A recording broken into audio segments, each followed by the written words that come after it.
આકાશવાણી અમદાવાદ વડોદરા પ્રાદેશિક સમાચાર અમિતા વાંઝા વાંચે છે. સૌપ્રથમ મુખ્ય સમાચાર. કેન્દ્ર સરકારે જણાવ્યું છે કે રાષ્ટ્રીય કોવિડ રસીકરણ કાર્યક્રમ અંતર્ગત આ વર્ષે જૂન મહિનામાં કોવિડની રસીના આશરે 12 કરોડ ડોઝ ઉપલબ્ધ થશે. જાહેર ક્ષેત્રની બેન્કોએ કોવિડના કારણે ઊભી થયેલી અસરને ઘટાડવા માટે ખાસ ધિરાણ યોજનાની જાહેરાત કરી છે.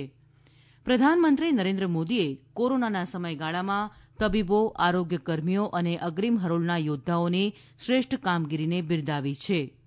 રાજ્યમાં કોરોનાના દર્દીઓનો સાજા થવાનો દર 94.40% થયો. જોકે ગઈકાલે રાજ્યમાં 1,871 કોરોનાના નવા કેસ નોંધાયા. અને કેન્દ્રમાં ભાજપની સરકારને 7 વર્ષ પૂર્ણ થતાં ભાજપ દ્વારા સમગ્ર દેશમાં સેવા એ જ સંગઠન નામે સેવા અભિયાન યોજાયું.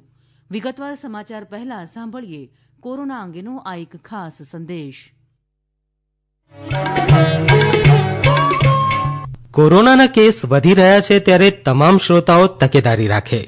રસીનો પ્રથમ ડોઝ લીધો હોય તે સમયસર બીજો ડોઝ અવશ્ય લઈ લો. તમામ કોવિડ માર્ગદર્શિકાનું પાલન કરો. માસ્ક પહેરો, સલામત અંતર જાળવો અને હાથ તથા મોં સ્વચ્છ રાખો. વધુ માહિતી માટે કોવિડ હેલ્પલાઇન પર સંપર્ક કરો. રાષ્ટ્રીય હેલ્પલાઇન નંબર્સ છે 011-239-78046 અને 239-71075. ગુજરાતની હેલ્પલાઇનના નંબર્સ છે 104 તથા 079-2325-0818 અને 23251900. સમાચાર વિગતવાર. કેન્દ્ર સરકારે જણાવ્યું છે કે રાષ્ટ્રીય કોવિડ રસીકરણ કાર્યક્રમ અંતર્ગત આ વર્ષે જૂન મહિનામાં કોવિડની રસીના આશરે 12 કરોડ ડોઝ ઉપલબ્ધ થશે. આરોગ્ય મંત્રાલયની યાદીમાં જણાવ્યું છે કે કેન્દ્ર સરકાર કોવિડની રસીના 6 કરોડ 9 લાખ ડોઝ રાજ્યો તથા કેન્દ્ર શાસિત પ્રદેશોને મોકલશે. આ 6 કરોડ 9 લાખ ડોઝ આરોગ્ય કર્મીઓ, અગ્રીમ હરોળના યોદ્ધાઓ તથા 45 વર્ષથી વધુ વયના નાગરિકોને વિનામૂલ્યે અપાશે. આ ઉપરાંત રાજ્યો તથા ખાનગી હોસ્પિટલો કોવિડની રસીના 5 કરોડ 86 લાખ ડોઝની સીધી ખરીદી જૂન મહિનામાં ઉત્પાદકો પાસેથી કરી શકશે. જાહેર ક્ષેત્રની બેન્કોએ કોવિડના કારણે ઊભી થયેલી અસરને ઘટાડવા માટે ખાસ ધિરાણ યોજનાની જાહેરાત કરી.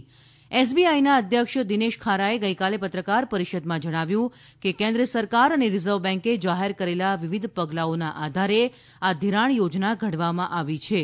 આ યોજના હેઠળ આરોગ્ય ક્ષેત્રે માળખાકીય સુવિધાઓ વિકસાવવા તથા આરોગ્ય સંભાળને લગતા ઉત્પાદનો વધારવા 1 અબજ રૂપિયા સુધીનું ધિરાણ અપાશે.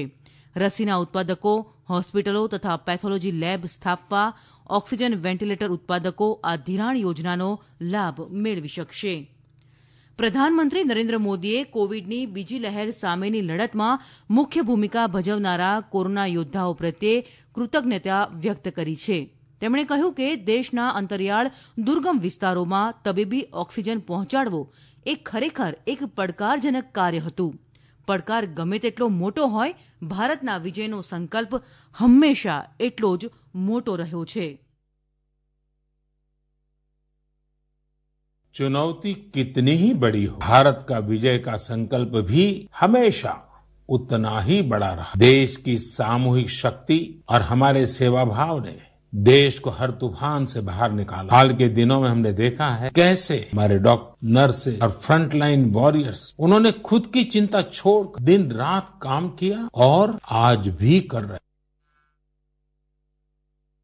આકાશવાણી પરથી ગઈકાલે પ્રસારિત મન કી બાત કાર્યક્રમમાં રાષ્ટ્રને સંબોધન કરતા પ્રધાનમંત્રીએ વધુમાં જણાવ્યું કે તાજેતરના દિવસોમાં આપણે જોયું છે કે આપણા ડોક્ટર, નર્સો તેમજ અગ્રહરોળના યોદ્ધાઓએ પોતાની ચિંતા છોડીને દિવસ રાત કામ કર્યું છે.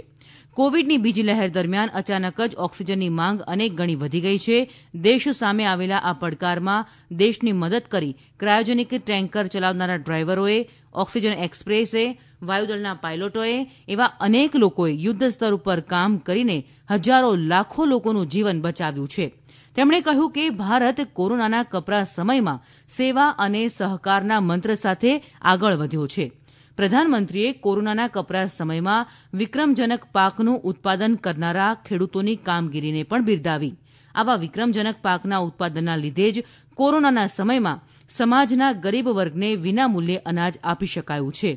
દેશના પશ્ચિમ કિનારા ઉપર તાઉતે તથા પૂર્વ કિનારા ઉપર તાજેતરમાં ત્રાટકેલા યાસ વાવાઝોડાથી ઘણા રાજ્યોને અસર થઈ.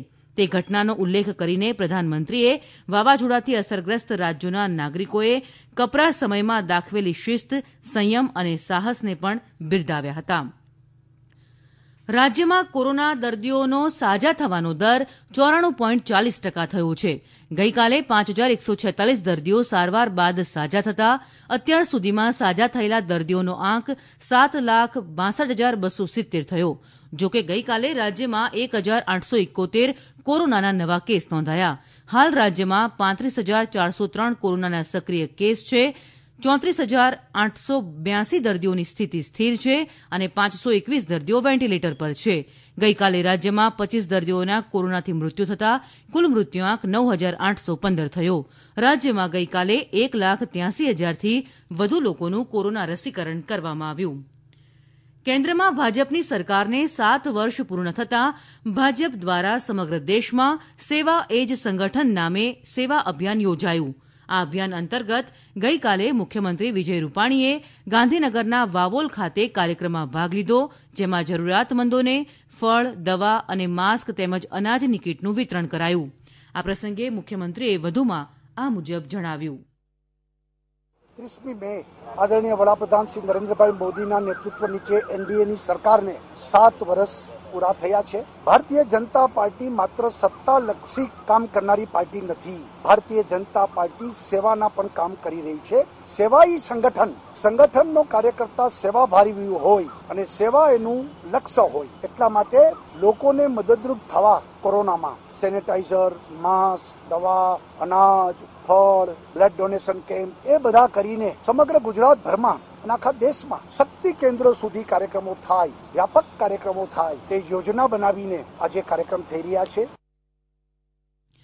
દરમિયાન નાયબ મુખ્યમંત્રી નીતિનભાઈ પટેલની અધ્યક્ષતામાં ગઈકાલે મહેસાણા સર્કિટ હાઉસ ખાતે વિકાસ કામો સંદર્ભે સમીક્ષા બેઠક યોજાઈ હતી. આ બેઠકમાં નાયબ મુખ્યમંત્રીએ કેન્દ્ર સરકારના 7 વર્ષ પૂર્ણ થવા ઉપર જણાવ્યું કે પ્રધાનમંત્રી નરેન્દ્ર મોદીના શાસનમાં દેશની પ્રગતિ, સમૃદ્ધિ, સુરક્ષા અને વિકાસ થકી રાષ્ટ્રને ગૌરવ મળ્યું છે.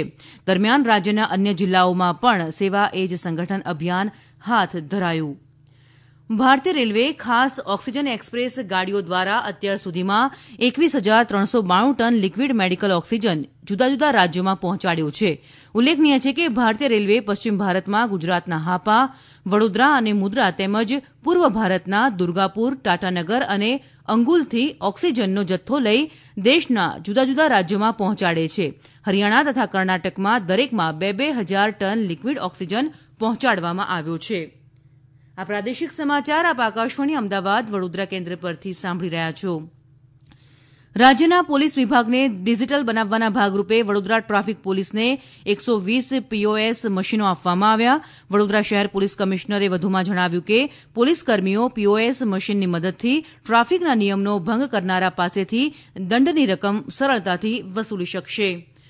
વાત હવામાનની તો ભારતીય હવામાન વિભાગે જણાવ્યું છે કે નૈઋત્ય ચોમાસાનો આરંભ આગામી 3 જૂનથી કેરળથી થાય તેવી સંભાવના છે. આગામી કેરળમાં 31મી મે સુધીમાં ચોમાસું કેરળમાં બેસશે તેવી આગાહી હવામાન ખાતાએ કરી છે. અંતમાં મુખ્ય સમાચાર ફરી એકવાર. કેન્દ્ર સરકારે જણાવ્યું, રાષ્ટ્રીય કોવિડ રસીકરણ કાર્યક્રમ અંતર્ગત આ વર્ષે જૂન મહિનામાં કોવિડની રસીના આશરે 12 કરોડ ડોઝ ઉપલબ્ધ થશે અને રાજ્યમાં કોરોનાના દર્દીઓ સાજા થવાનો દર 94.40% થયો. આકાશવાણી અમદાવાદ વડોદરા કેન્દ્ર પરથી પ્રાદેશિક સમાચાર પૂરા થયા.